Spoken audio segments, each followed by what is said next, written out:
Hello and welcome to another preview. Long time no see. This time we are going to look at the first wheeled vehicle, the Tier 8 French light tank, the EBR 75 FL10. This vehicle was given to me as a rental for 7 days. Unfortunately, I was busy and I'm stupid, so I missed the rental period completely.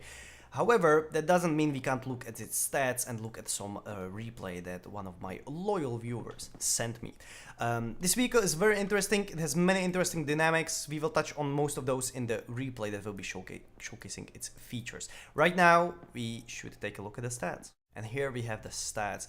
We can see that I've put the EBR against the Batchat 12T and the M41 90mm, which are like two of the closest tier 8 light tanks. I would say that the Batchat 12T is the closest, and the Bulldog is simply one of the most played and probably best tier 8 light tanks in the game right now. So, right out of the bat, we can see that this tank has better DPM than the French light tank, but worse DPM than the Bulldog. It has an autoloader. Unfortunately, only a 2-shot autoloader with 175 alpha. 180 penetration is nice, and it has about 220 on its APCR round, I believe. We can look into that later. 2-shot autoloader with only 175 damage means that you do 350 in around 1.2 seconds. And then you need to reload for 10.30 seconds with a stock crew, which is sort of a weird autoloader mechanic, but okay, it's a little bit of a gimmick, but it works. It's fun to play, I would say. The gun is not the problem, that's what I'm trying to say. Next up we have handling. Handling is absolutely impressive on this tank. You can see that it's miles better than any of its counterparts in all departments. Most of that is due to the vehicle being so damn fast, which we see here. Of course, you say 60 forward speed, that's not too much, but 60 backward speed, that's a lot. Also, this tank has its special rapid mode, similar to how Swedish TDs have their siege mode.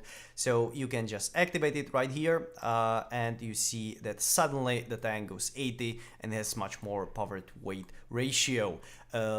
It's balanced by the vehicle being harder to turn around, but I think that's fine. And judging from the developer diaries that Wargaming did on this tank, apparently the tier 8 you should just drive in rapid mode pretty much all the time. The speed difference or the maneuverability difference is not that hard felt as compared to the tier 9 and tier 10 that are going to be in the regular 3 soon, maybe. Armor is obviously nothing to talk about with this kind of tank, but the view range is absolutely terrible. 310 meters of view range is absolutely stupid. It's an absolutely low amount on tier 8, especially since you're a light tank. Wargaming says that this is because you should be playing this tank actively and not passively scouting, that's a job for the proper light tanks. I don't really see the point in this change. I don't see why these tanks couldn't be just regular light tanks, except they have these gimmicky features like that are assigned to wheels, you know. But okay, sure, but at least raise it to 350 meters, because this is insanely low. It means that even with a good crew and stuff, you're going to be outspotted by heavy tanks, and God help you if you get into tier 10 against like Batchats and stuff. You can't just do anything at all. Let's move into the replay. And here we have the game. We can see the light tank in all its glory. Thank you very much to Karel for sending this amazing replay. It's nice to see, because I'm a dumbass who missed the rental period. Thanks to Wargaming for providing it. I'm just stupid. We can see that Karel activated the rapid mode straight away, and he's going 80, and he just jumped into the enemy fray and just shot 2 shells into the air randomly. One of them hit miraculously, and he's off. And this is basically how you play this tank. You can also see, in case you haven't seen the developer diaries videos, the special auto aim. You can see that Karel didn't like directly aim at the T-30, he just clicked near him and the auto aim focused on him. But I don't really see the point why this mechanic is limited only to wheeled light tanks, why it shouldn't be everywhere. I assume that like in some time after this is confirmed a good feature, it's going to be introduced to all the tanks, because I really don't see the point of this. But okay, it's just basically better auto aim, less demanding auto aim, that is. So, Karel is just driving around like a madman, shooting tanks. He managed to do 750 damage. You can see the gun in action, you can see the mobility in action. It's fine. It's really good. One of the good features or interesting features of these tanks is that they have a lot of wheels, obviously, and you can get those wheels destroyed. You can see that it's a normal module, just like tracks, but if the suspension on these wheeled vehicles gets damaged, you just get one of those wheels. You can see some donuts there. You just get one of those wheels damaged, and the tank is going to be a little bit slower and a little bit harder to maneuver, but it's going to be just fine. You can continue driving.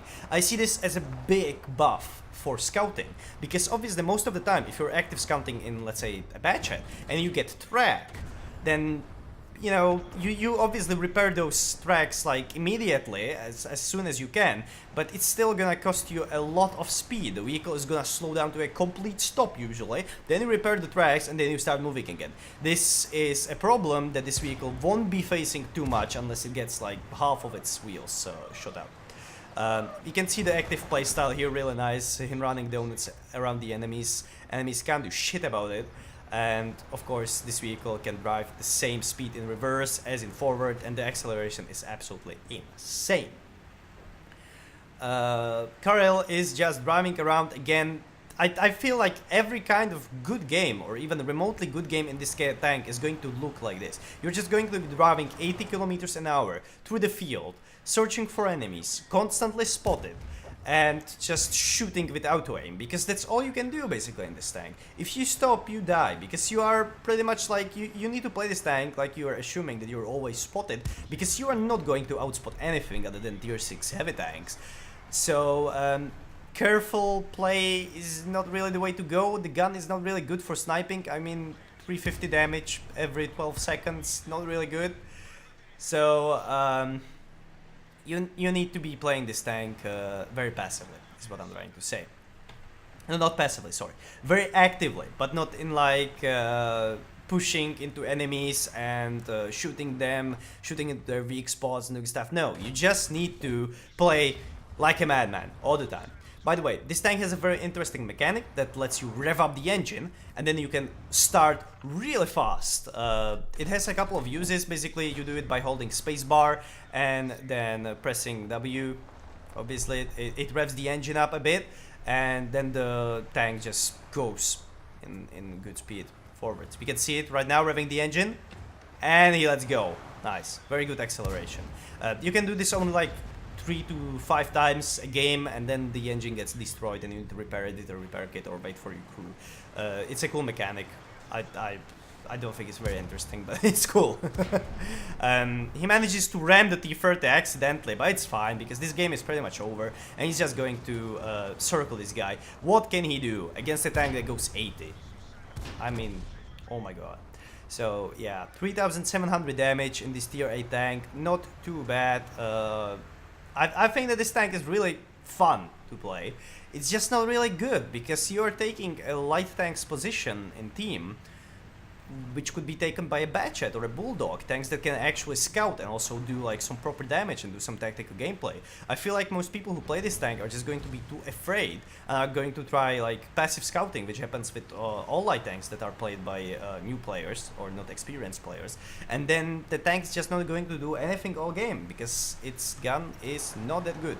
Also, I wanted to look into the premium pen, 220 on heat. Let's look into the stats.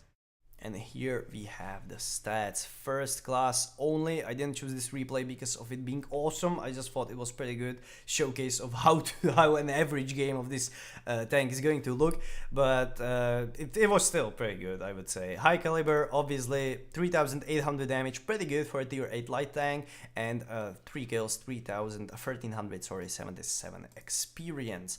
You can see that he also made a fuckload of credits.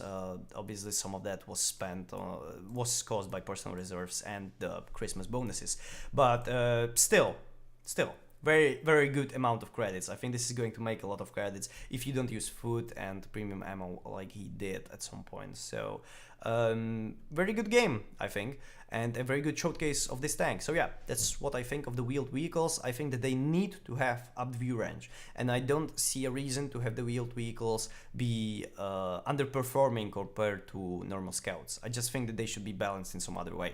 Obviously, these tanks are going to be much faster than the regular light tanks, which I assume is the reason why Wargaming nerfed their view range so much, because they don't want everyone to be playing wheeled vehicles, and people that took their sweet time grinding to tier 10 light tanks feel like they are fucked because they can't play them anymore because there's no point, same way as E5 and Super Conqueror. I understand it, I just don't think that this is going to make for amazing games. I mean, everyone in 4 games and everyone in 3 games is going to look like this, and then you're going to just have like 2 games that suck ass because you can't spot anything. You get spotted before you see anything, and tanks are going to hit you. Yes, you are fast, but you're not uneven, you're not small, so you're gonna get a hit anyway. Anyway, that's what I think about this tank. I hope you enjoyed, and thanks to Wargaming for sending me the rental for this tank, even though I didn't manage to do anything with it, and big thanks to Karel for sending me this replay. And thank you for watching. If you enjoyed, please leave a like, comment, or even subscribe. Thank you, and see you next time.